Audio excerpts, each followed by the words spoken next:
સ્વામિનારાયણ સાક્ષાત અક્ષર પુરુષોત્તમ સર્વેભ્ય પરમં શાંતિમ આનંદમ સુખમર્પયેત. શ્રી સ્વામિનારાયણ ભગવાનની જય. શ્રી અક્ષર પુરુષોત્તમ મહારાજની જય. શ્રી ગુણાતીતાનંદ સ્વામી મહારાજની જય. શ્રી પ્રમુખ સ્વામી મહારાજની જય. શ્રી મહંત સ્વામી મહારાજની જય. બ્રહ્મ સ્વરૂપ ગુરુ હરિ યોગીજી મહારાજ અમૃત મહોત્સવની જય. પ્રગટ ગુરુ હરિ પરમ પૂજ્ય મહંત સ્વામી મહારાજની આજ્ઞા અને આશીર્વાદથી આપણે બધા નિત્ય પ્રાતઃ કથાનો લાભ લઈ રહ્યા છીએ. આજે આપણા માટે જૂન મહિનાની 4મી તારીખ અને મંગળવારનો મહાપવિત્ર દિવસ છે અને 1267મી સભા થાય છે. અને કહત હૈ સહજાનંદ એ વિષય ઉપર 918મો દિવસ થાય છે. યોગાનુયોગ આજે કેટલી અદ્ભુત વાત આપણને જાણવા મળી કે બ્રહ્મ સ્વરૂપ યોગીજી મહારાજનો અમૃત મહોત્સવ 1967ની અંદર ઉજવાયો. જે સમયે અમને બધાને ભાગવતી દીક્ષા આપી. આજની આપણી આ સભાનો ક્રમ પણ 1267 આવ્યો. એટલે આ સત્સંગની અંદર યોગીજી મહારાજ સદાયને માટે પ્રગટ છે. એની આપણને બધાને આધ્યાત્મિક દ્રષ્ટિએ પ્રતીતિ થાય છે. આપણે ગઈકાલના દિવસની અંદર નગરયાત્રા અને સંત દીક્ષાની વાતો કરી. જે નજરે નિહાળેલી વાતો હતી એનો અનુભવ આપણે ગઈકાલે ગાયો. હવે આજના દિવસની અંદર આપણે જાણીએ એ પ્રમાણે યોગીજી મહારાજનો તિથિ પ્રમાણે વૈશાખ સુધી 12ને દિવસે પ્રાગટ્ય થયું. એટલે યોગી જયંતિ તરીકે આપણે બધાએ ઉજવીએ છીએ. યોગીજી મહારાજ પોતે ધારીને વિશે પ્રગટ થયા, પણ એમના જીવનકાળની અંદર બાલ્ય અવસ્થામાં પણ આપણે નજર નાખીને જોઈએ તો ત્યારથી જ આપણને ગુણાતીત સંતના લક્ષણોના દર્શન થાય છે. જેમ કે પોતે ત્યાં આગળ નદીના કાંઠા ઉપર એક પાણીનો ધરો હતો. ત્યાં આગળ જઈ અને પોતે પલાઠી વાળી અને કોઈક મોટા યોગી ધ્યાનમાં બેઠા હોય એમ લાંબા સમય સુધી પોતે ધ્યાન કરતા. નિશાળની અંદર ભણતા ત્યારે ભણવાના સમયે ભણવાનું, અને જ્યારે વચ્ચે રિસેસ પડે ત્યારે છોકરાઓ બધા જ ત્યાં આગળ આનંદ કિલોલ કરતા હોય, રમતા હોય, કૂદતા હોય, જે કંઈ કરતા હોય એ કરે. ત્યારે તે વખતે જીણાભાઈ પોતે ત્યાં આગળ બેસીને પણ ભગવાનનું ભજન કરે અને એના મિત્રો હોય ને એમની પાસે પણ ભગવદ ભજન કરાવે. બાળપણથી જ એમની આવી એક રુચિ રહેતી. એમના જીવનના ગૌરવ ગાથાની અંદર આપણે જાણીએ તો મંદિરની અંદર જતા રહે અને રાત્રે ત્યાં આગળ પૂજારીની જોડે રહીને ઠાકોરજીની સેવા પણ કરે. રાત્રે સૂઈ પણ ત્યાં જાય. સવારે ત્યાં જ નાય ધોઈ ઠાકોરજીની સેવા પૂજા આરતી બધું જ પૂજારીની તબિયત થોડી નરમ ગરમ રહેતી હોય એટલે આ સેવા પોતે કરતા. તો આપણે જોઈએ કે આપણે લખ્યું છે ને કે પુત્રના લક્ષણ પારણામાં. પુત્ર જ્યારે પારણાની અંદર સૂતો હોય ને ત્યારથી જ માતા પિતાને અણસાર આવી જાય કે આ છોકરો કેવો થશે. જેમ આપણે જાણીએ છીએ કે ઘનશ્યામ પ્રભુની પાસે પણ ધર્મ પિતાએ પોતે 3 વસ્તુ મૂકી, એમાંથી એ કઈ વસ્તુ ઉપાડે છે. અને ત્યારે બાળક સહજ સ્વભાવ એવો જ હોય કે રમવા માટેનું જે કંઈ સાધન દેખાતું હોય તો એને ઉપાડે. પરંતુ ઘનશ્યામ પ્રભુએ પણ તે વખતના સમયની અંદર પુસ્તક લીધું હાથે, એને આ પ્રમાણે કીર્તનની અંદર પંક્તિ ગવાય છે. તો મોટા મહાવિદ્વાનોને પણ તત્વજ્ઞાનની અંદર ઊંડી સૂઝ ન હોય એના કરતા પણ વધારે એ બાળપણની અંદર બાલપ્રભુ ઘનશ્યામ મહારાજે પોતે પોતાના જીવનની અંદર આ પ્રકારે આ પુસ્તક વડે કરીને એમણે પોતે આપણને અનુભવ કરાયો. અને એટલા જ માટે થઈને એવી જ રીતે યોગીજી મહારાજ પણ પોતે નાનપણથી જ ભગવદ પરાયણ હતા. જુનાગઢની અંદર જ્યારે પોતે જતી ગયા ત્યારે તે વખતે બધા સંતોની સાથે આટલી નાની ઉંમરની અંદર ઘણા બધા મોટા વડીલ સંતો, સદગુરુ સંતો, ઉંમરમાં પણ ઘણા મોટા, એ બધા સંતોની સાથે જેમ દૂધની અંદર સાકર ભળે અને મીઠાશ આવે એમ આ ઝીણા ભગતનું જીવન પણ એવું જ હતું. ત્યાં આગળ આ મારા પરિચિત છે ને મારા ઓળખીતા છે એટલે મને એની સાથે ફાવશે એવું નહીં. જુનાગઢમાં જેટલા વડીલ સંતો રહેતા હતા એ તમામની સેવા કરવાનો અવસર જ્યારે જ્યારે મળે ત્યારે એમણે પોતે પોતાના જીવનની અંદર અતિ શ્રદ્ધાપૂર્વક સેવાઓ કરી છે. યોગીજી મહારાજ પોતે વાત કરીને કહેતા કે અમે જ્યારે ત્યાં પાર્ષદની અંદર હતા ત્યારે અમને મોટેરા સંતો આદેશ આપે પાર્ષદને તો વિશેષ કરીને સેવા જ કરવાની હોય, કે ગાદી જગ્યાએ બેસવાનું તો હોય જ નહીં. અને એ સેવા કરવાની જ્યારે આજ્ઞા કરે ત્યારે તે પ્રમાણે કરતા. તો રાધારમણ દેવના મંદિરની અંદર જે ગૌશાળાની અંદર ગાયો હોય એને લઈને ગિરનારની તળેટીની આજુબાજુ જ્યાં સરસ મજાનું હરિયાળું ઘાસ હોય ત્યાં આગળ લઈ જઈ અને એને ચરવા માટે મૂકી દેવાના. એ દરમિયાનની અંદર ઝીણા ભગત તો પોતે પોતાના સહયોગી પાર્ષદો હોય એની સાથે કીર્તનની રમઝટ બોલાવે, કીર્તનો ગાય, મોઢે કરવાના હોય એ મોઢે કરે અને સાથે સાથે સેવા પણ કરે. એટલે 200-250 જેટલા સંતો રહેતા હોય તો દરેકને સવારે દંત ધાવન કરવા માટે દાંતણની જરૂર પડે તો વળી વેચાતા લેવા એના કરતા આપણે જાતે આ સંતોની સેવા કરીએ એવી ઉદાત્ત ભાવના એમના જીવનની અંદર હતી.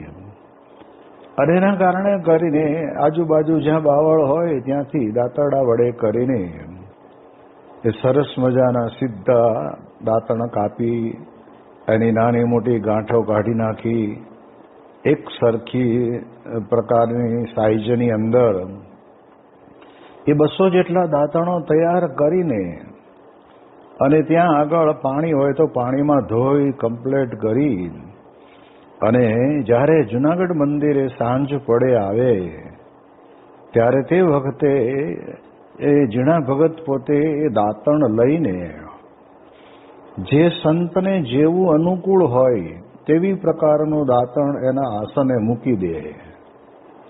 આવું એકાદ દિવસનું હોય ને તો કદાચ આપણે કરીએ, પણ આ તો નિત્ય પ્રત્યેનું થયું. જ્યાં સુધી ત્યાં રહ્યા, ત્યાં પાર્ષદની અંદર તે દરમિયાનની અંદર તો આ સેવા કરવી જ પડે. એટલે એ પ્રકારે બહુ પ્રેમથી, ઉત્સાહથી અને મહિમાથી કે ગુણાતીતાનંદ સ્વામી પોતે જૂનાગઢની અંદર 40 વર્ષ રહ્યા. આ પ્રસાદીનું સ્થાન કહેવાય અને અહીંની ચરણ રજ તો કહેવાય છે કે અતિ ઉત્તમ ગણાય. એટલે મહારાજ પણ અહીંયા વારંવાર પધારતા. એટલે એ દ્રષ્ટિએ કરીને યોગીજી મહારાજને મહારાજનો પણ આ જમીન ઉપર ચરણારવિંદનો સ્પર્શ થયો એનો પણ આનંદ. અને સાથે સાથે આ પ્રમાણે કહેવાય છે કે અક્ષર બ્રહ્મ ગુણાતીતાનંદ સ્વામીએ પોતે કથા વાર્તાની હાટડી ખોલેલી ને, એટલે અખંડ કથા વાર્તા થતી. એ આજે પણ જૂનાગઢના નવા સભા મંડપની અંદર જો ખરેખર મહિમાથી આપણે વિચાર કરીએ તો ગુણાતીતાનંદ સ્વામીના એ મીઠા મધુર કંઠમાંથી નીકળતી એ વાતોનું સ્મરણ અને આપણને મનન થઈ આવે કે સ્વામી કેવા અહીંયા બેસીને થાંભલાને અઢેલીને એક ગાદી ઉપર બેસીને વાતો કરતા.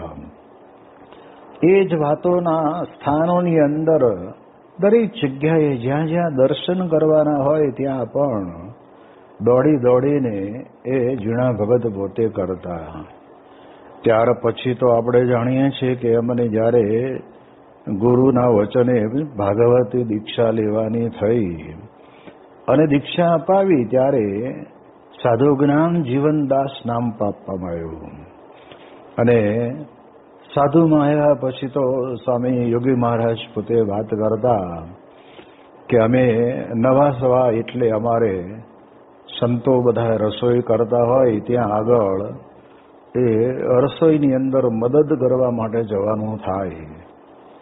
અને તે વખતના સમયની અંદર ત્યાં મદદ કરીએ ને ત્યારે પણ અંતરમાં એમ રહ્યા કરે કે આપણે તો હજી નવા છીએ, પણ આપણા હાથનો આ થાળ ભગવાન જમશે, સદગુરુ સંતો જમશે, હરિભક્તો જમશે.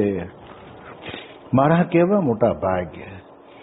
આવું અહો અહો પણ તો યોગી મહારાજના જીવનની અંદર બાળપણથી જ દેખાતું.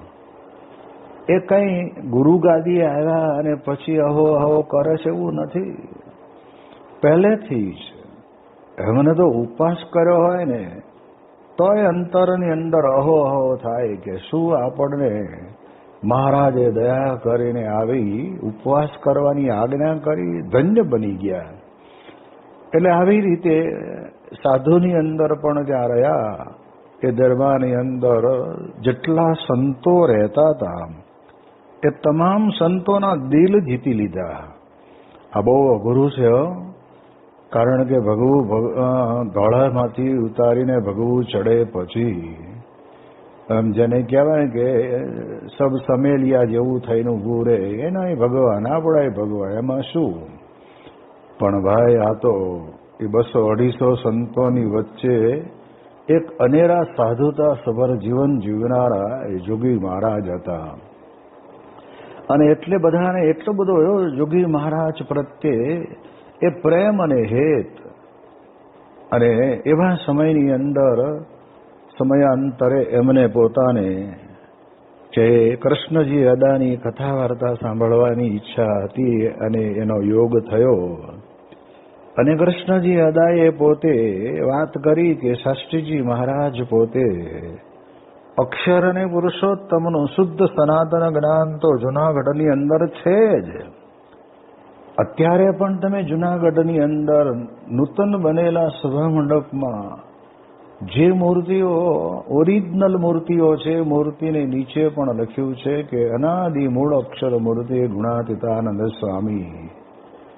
અને યોગી વર્ય યોગીરાજ ગોપાળાનંદ સ્વામી આ પ્રમાણે મહારાજની બંને બાજુ ગુણાતીતાનંદ સ્વામીને ગોપાળાનંદ સ્વામી છે. તો આપણે જાણીએ કે ત્યાં તો ગુણાતીતની વાતો તો છડે ચોક થતી. અને એ વખતે પણ એમને એમ હતું કે શાસ્ત્રીજી મહારાજ પોતે વડતાલ મંદિરની અંદર રહીને વઢવાણ જેવા સ્થાનની અંદર જેમણે પોતે અક્ષર અને પુરુષોત્તમની મૂર્તિ પધરાવવા માટે અગાધ પરિશ્રમ કરીને આ કાર્ય કર્યું, એટલે આ વાત તો સત્ય તો છે જ. એટલે અંતરની અંદર એમ રહ્યા કરે કે અમૃતનો ઘૂંટડો અમૃતના કળશ ભેગો ભળી જાય એટલે પછી એ જુદું છે એવું ન લાગે. એમ આ પોતે યોગીજી મહારાજ પણ પોતે તે વખતના સમયની અંદર વાતમાંથી વાત નીકળી અને કૃષ્ણજી અદાના કહેવા પ્રમાણે એ રાજકોટની અંદર શાસ્ત્રીજી મહારાજનું સાથેનું મિલન થયું. અને તે વખતે જ્યારે જૂનાગઢથી એ પ્રમાણે આવવા માટેની વાહનની વ્યવસ્થા કરેલી, એની અંદર બેસીને 5-6 સંતો જતા હતા.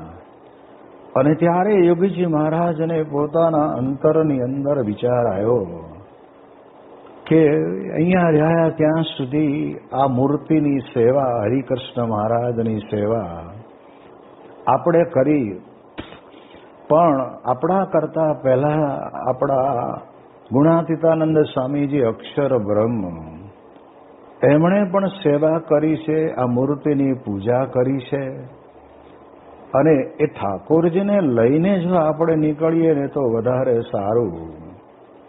અને તેવા સમયની અંદર ગાડામાંથી જ્યારે નીચે ઉતરીને સંતોના ભંડાર બાજુ જાય છે, ત્યારે ત્યાં રહેનારા કેટલાક એવા બધા યોગી મહારાજના દિવ્ય ગુણથી અભિભૂત થયેલા સંતો કે જોગી તમે રહી જાઓ, આ બીજા બધાને જવું હોય તો ભલે જાય, પણ તમે આ જૂનાગઢમાં રહ્યો.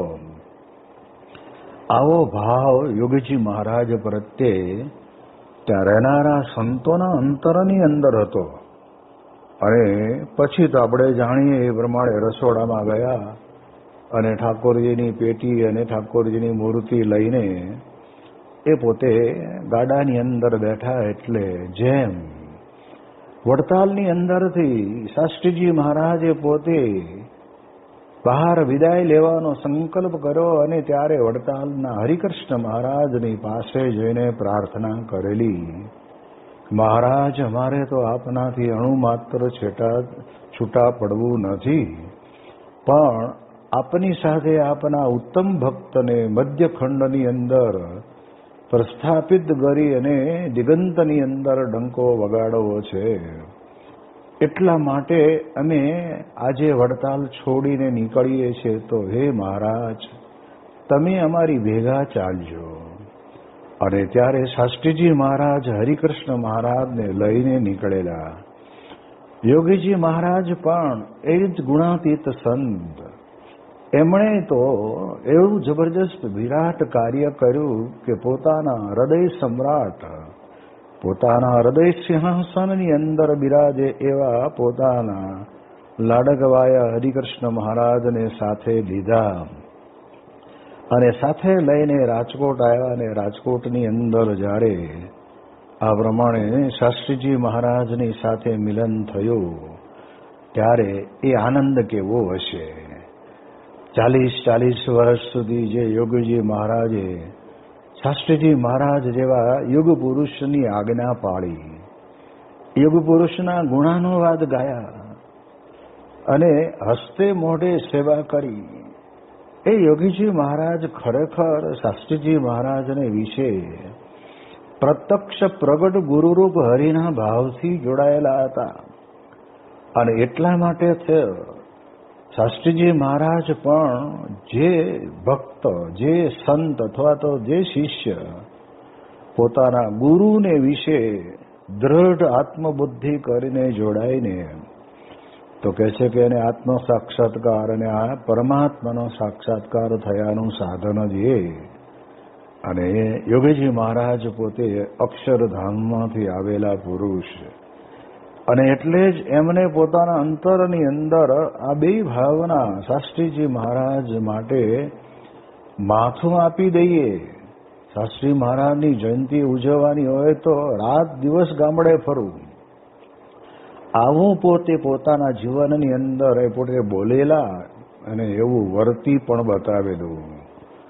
જ્યારે શાસ્ત્રીજી મહારાજની સુવર્ણ તુલા થવાની હતી ત્યારે તે વખતના સમયની અંદર પણ યોગીજી મહારાજ પોતાની તબિયત એટલી બધી સારી નહીં, પણ તેમ છતાંય તે ગામડે ગામડે બધી જ વિચરણની અંદર નીકળ્યા અને શાસ્ત્રીજી મહારાજના સુવર્ણ તુલા માટેની સેવા એ ભક્તોને કહીને ભેગી કરવાનું ભગીરથ કાર્ય કર્યું. અને સમય પણ એવો કે શિયાળાનો સમય લીધેલો, તો એની અંદર પણ પોતે દેહને ગણકાર્યા વગર એમણે આ પ્રમાણે સુવર્ણ તુલાનો સેવાનો અવસર એમણે ઉપાડી લીધો.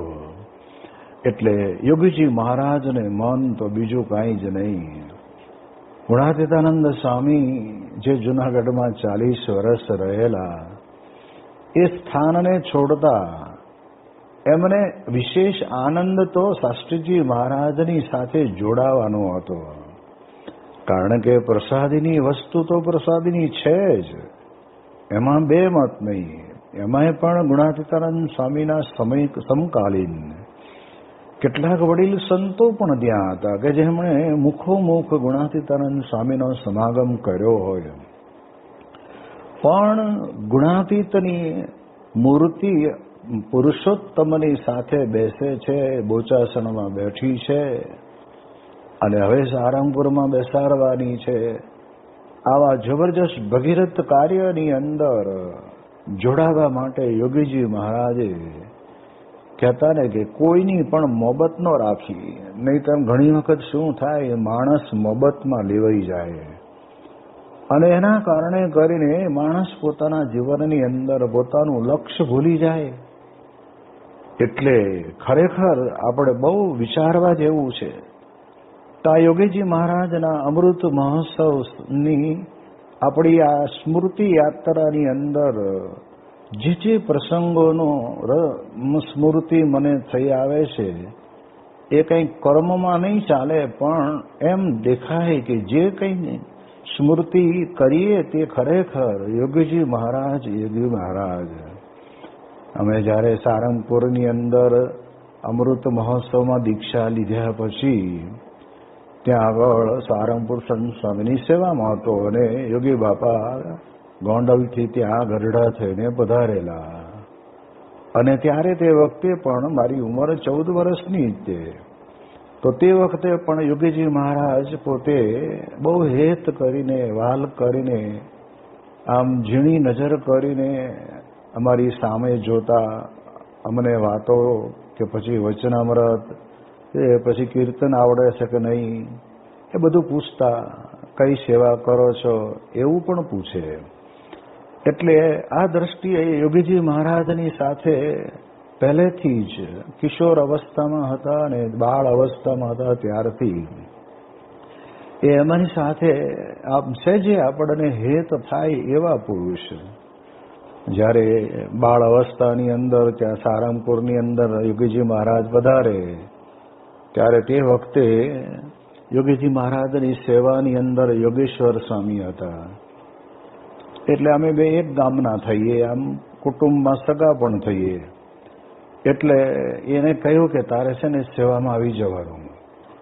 અને યોગીજી મહારાજ પોતે દર્શન કરતા કરતા શાસ્ત્રીજી મહારાજના સ્મૃતિ મંદિરે પધારે ત્યારે બાપા પોતે જે કોઈ વિસ્તારમાંથી ગાડી લઈને આવ્યા હોય, એમ્બેસેડર ગાડી હતી, તો એની અંદર બાપા બેઠા હોય અને થૂકદાની છે ને સ્વામી બાપાને ગમે ત્યારે કફ આવે એટલે સાથે રાખવી પડે.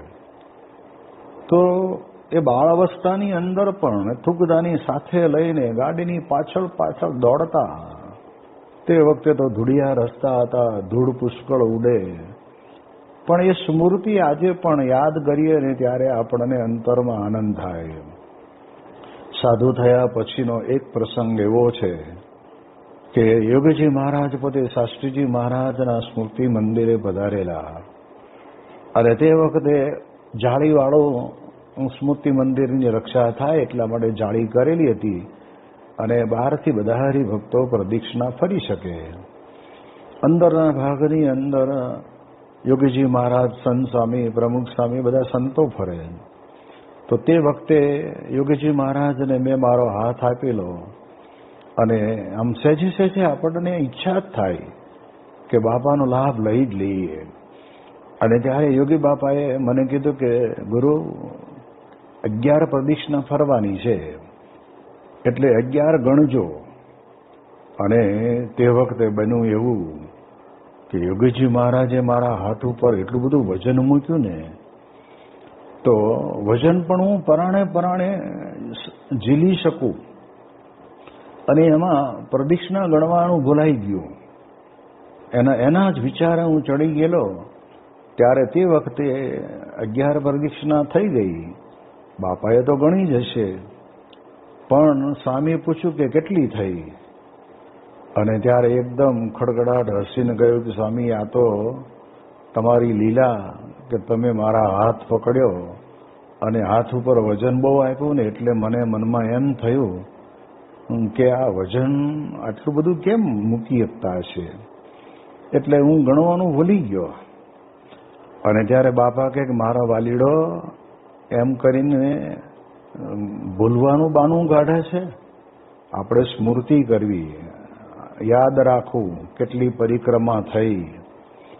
તો આ પ્રસંગ પણ એ દીક્ષા લીધા પછીનો તરતનો જ, એ જ્યારે બાબા ત્યાં સારંગપુર પધાર્યા ત્યારનો છે. તો એ પણ અત્યારે આમ સહેજે સહેજે સ્મૃતિ પટ ઉપર આવે ત્યારે યોગી બાપાનું નિરાળું ચાલવું બોલવું, એ તમારે આનંદ અખંડ એ હજી ભૂલાતા નથી. એવી જ રીતે 1970ની સાલની અંદર યોગીજી મહારાજ પરદેશ પધારેલા. અને પરદેશથી પછી વિચરણ કરતા કરતા કરતા જ્યારે સારંગપુર પધાર્યા ત્યારે હરિપ્રકાશ સ્વામીએ સરસ મજાનું ગાડું શણગારેલું. અને એની અંદર યોગીજી મહારાજને બિરાજમાન કરીને અને 51 જોડી બળદ જોડેલા હોય એવી રીતનું ગાડાનું આખી નગરયાત્રા ગામમાં થઈને નીકળી. ત્યારે સદગુરુ સંત સ્વામી પણ ત્યાં રોડ ઉપર ગયા હતા અને આ બધું જોયું. ત્યારે યોગી બાબા બોલેલા સંત સ્વામીને કે આ બધું કેમ કર્યું? ત્યારે સંત સ્વામી કે તમે ઠેઠ વિદેશથી આવો છો ને એટલે. તો સ્વામી બાપાએ જવાબ આપ્યો, સ્વામી કે અમે તો એ ક્યાં દૂર છે, અમે તો છેક અક્ષરધામમાંથી આવ્યા છીએ. એવી વાત જે થયેલી. અને તે વખતે 15 દિવસ યોગીજી મહારાજ પોતે સારંગપુરની અંદર રોકાયા. અને ત્યારે તે વખતે પણ ત્યાં આગળ 14 ને 3 17 વર્ષની ઉંમર. એટલે ઠાકોરજી જગાડી અને સ્વામી બાપાની રૂમમાં હું પ્રસાદ લઈને જાઉં એટલે બાપા બેઠા હોય, એમાંથી અમને જે અનુકૂળ પડે એ પ્રસાદ અંગીકાર કરે. અને પછી પાછા પૂછે ખરા મને કે મહેતાજી નામું કેવું લખે છે? એટલે મને તો બહુ ખબર ન પડી શું કહેવા માંગે છે, પણ હું બોલી ગયો કે સારું લખે છે. અને ત્યારે યોગીજી મહારાજ કે ગુરુ આપણે જીવમાંથી કાઢી નાખવું, એ આપણા કોઈ સગા છે જ નહીં. આપણા સગા તો ભગવાન અને સંત અને સત્પુરુષ છે. સંત સ્વામીની સેવા કરો છો તો ભાવથી સેવા કરજો. આવા અમૃત વચનો પણ તે વખતે કીધેલા. પણ શું છે કે નાની ઉંમર એટલે કંઈ બધું યાદ રહે નહીં. પણ અત્યારે જ્યારે આ અમૃત મહોત્સવ નિમિત્તેની સ્મૃતિ કરતા કરતા આ બાજુ જ્યારે અંતરદ્રષ્ટિ કરીને ત્યારે આ બધા પ્રસંગો યાદ આવે. તો બાપા પોતે ત્યાં સારંગપુરની અંદર ધર્મકુળનું સિંહાસન એનું ઉદ્ઘાટન હતું. એટલે કોળી મંડપમાંથી અંદર આવવું હોય એટલે બહાર તો યુવકોએ બાપાને હાથ આપ્યો હોય, પણ અંદર આવવા માટે તો સંતોની જરૂર પડે. એટલે તરત જ ત્યાં હું પૂજારી તરીકે હતો અને હું ઊભો હતો. એટલે સ્વામીને મેં હાથ આપ્યો. સ્વામી કે હાથ લોટકો જોઈએ. એટલે મજબૂત હાથ હોય ને તો અમે સારી રીતે નીચે ઉતરી શકીએ. અને બાપાએ તે વખતે એવું સરસ મજાની સ્મૃતિ આપી અને હાથ પકડીને છેક ધર્મકુળના સિંહાસન સુધી એ ખંડમાં ગયા અને બાપાએ ત્યાં આગળ એ સુવર્ણથી મઢેલા સિંહાસનનું ઉદ્ઘાટન ગુરુ શાસ્ત્રીજી મહારાજની આજ્ઞા પાળવાના આનંદ સાથે એ યોગીજી મહારાજે કર્યું. ત્યારે આપણને યાદ આવે કે આવા યોગીજી મહારાજ, એના એ જ પ્રમુખ સ્વામી મહારાજ અને એના એ જ અત્યારે યોગી સ્વરૂપ એવા મહંત સ્વામી મહારાજ પણ એટલો જ લાભ, એટલી જ દ્રષ્ટિ અને એટલી જ કૃપા કરતા રહ્યા છે. એની વિશેષ વાતો આપણે આવતીકાલે કરીશું. શ્રી સ્વામિનારાયણ ભગવાનની જય.